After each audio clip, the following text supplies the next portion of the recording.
It's time for another Charlie Reads Twilight! Wait, what? This week, my challenge, submitted by this person, is to swap video blogs with my friend Alex Day. Alex does a series on YouTube where he reads this, which is a book that I'm sure you are all familiar with. But this week, I'm going to have a go at reading a bit of Twilight, starting where he left off. Chapter 16, Carlisle, sorry. I'm just going to call her Carly from now on, actually, I prefer that. Okay, so Stephanie Meyer has now referenced the fact that Carly is a man. I thought that she was a girl. Where are you going to start? The wagoner, Edward replied. The wagoner, Edward replied, placing one hand lightly on my shoulder every time he touched me.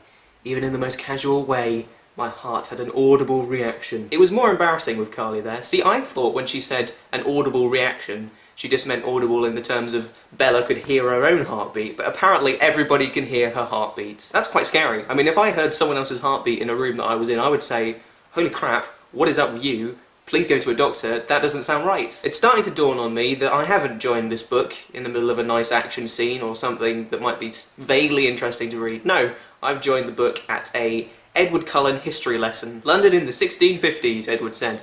The London of my youth, Carly added, from a few feet behind us. A few feet? Okay, let's go back to the heart thing. He or she, Carly, is a few feet away from Bella and he can hear her heartbeat.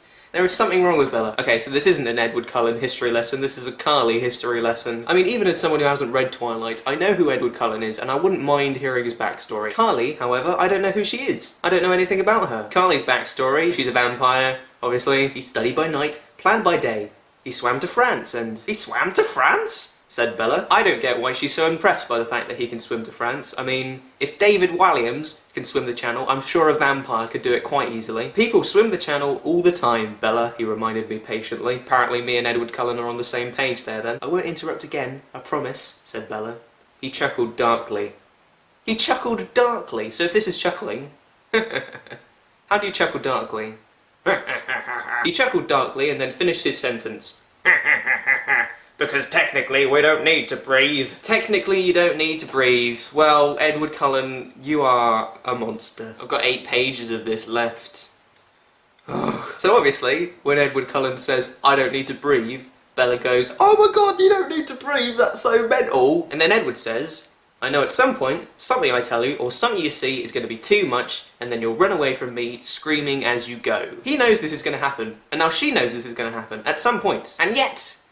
Bella still says that she isn't running anywhere. Maybe that's true love in a world of fiction, but to me that's just stupid. Okay, we've got a bit of Edward Cullen history here. Getting a bit more excited now. I wasn't really sold on his life of abstinence. I resented him for curbing my appetite, so I went off on my own for a while. And he started killing people. That's not written in there, but it's implied. Really? Said Bella. I was intrigued rather than frightened. Perhaps I should have been. Yes, perhaps. That doesn't repulse you?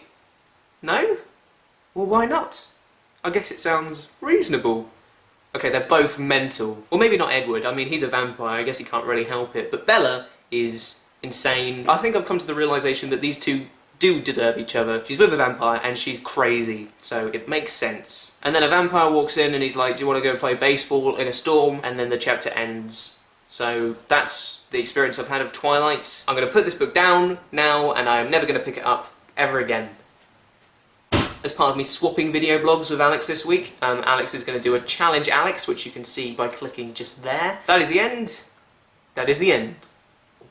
That is the end. You've just had the almost imponderable joy of watching Charlie Is So Cool Like, which makes you like cool.